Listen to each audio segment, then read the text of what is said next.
নারায়ণ রাম। আজকের বিশেষ পর্বে আমরা আলোচনা করব ধর্ম বড় নাকি কর্ম বড়।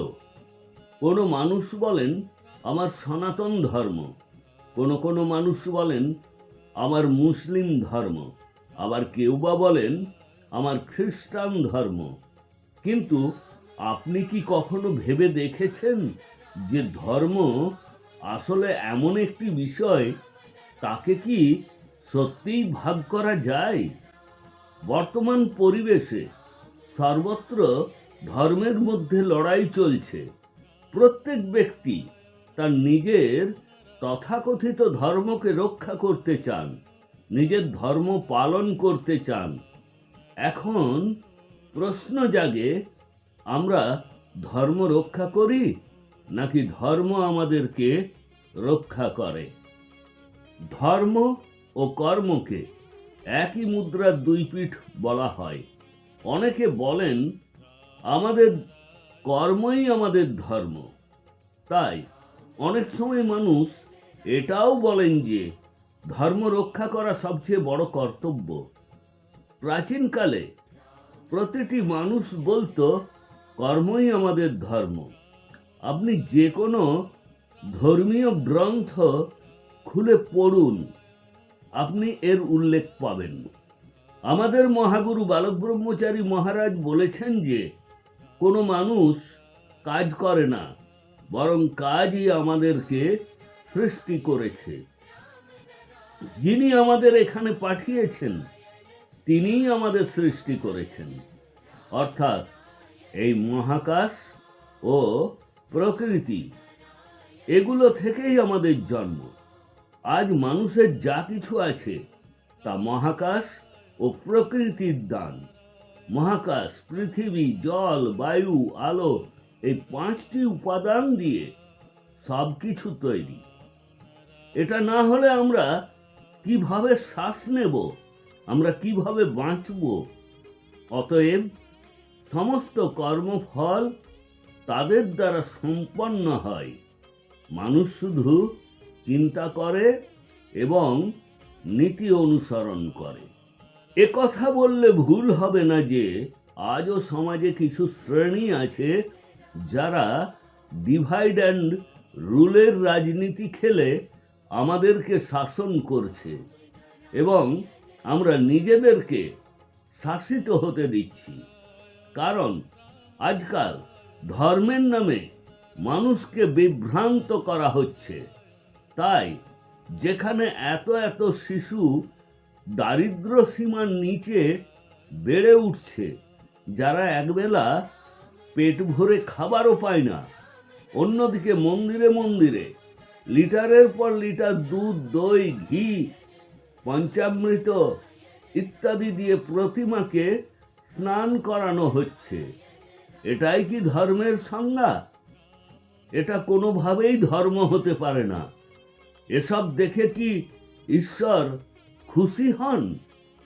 তিনি কি এসবের জন্য আমাদের আশীর্বাদ করছেন? বরং ঈশ্বরও বিস্ময়ের সাথে দেখছেন আমার দ্বারা সৃষ্ট শ্রেষ্ঠ মানুষ আজ কোন পথ ধরে এগিয়ে চলেছে। আমাদের মেনে নিতে হবে যে আজ সমাজে কোথাও সমতা নেই। যখন ডিভাইড অ্যান্ড রুলের প্রশ্ন আসে, তখন দেখা যাচ্ছে জাতপাতের নামে মানুষকে বিভক্ত করা হচ্ছে। একজন মানুষ যখন জন্মগ্রহণ করেন, তিনি যে প্রক্রিয়ায় জন্মগ্রহণ করেন, আমরা সবাই একইভাবে জন্মগ্রহণ করি। সবাই একই প্রক্রিয়া থেকে জন্ম নেয়।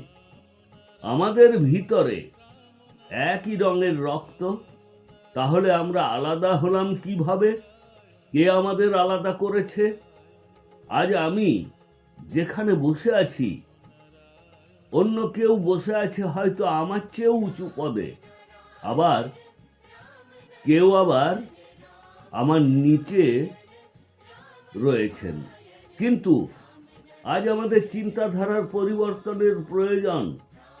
সমাজে ছড়িয়ে থাকা জাতপাতের মূলোৎপাটন করতে হবে। আজ জাতপাতের নামে সবাই একে অপরের সাথে মারামারি করছে।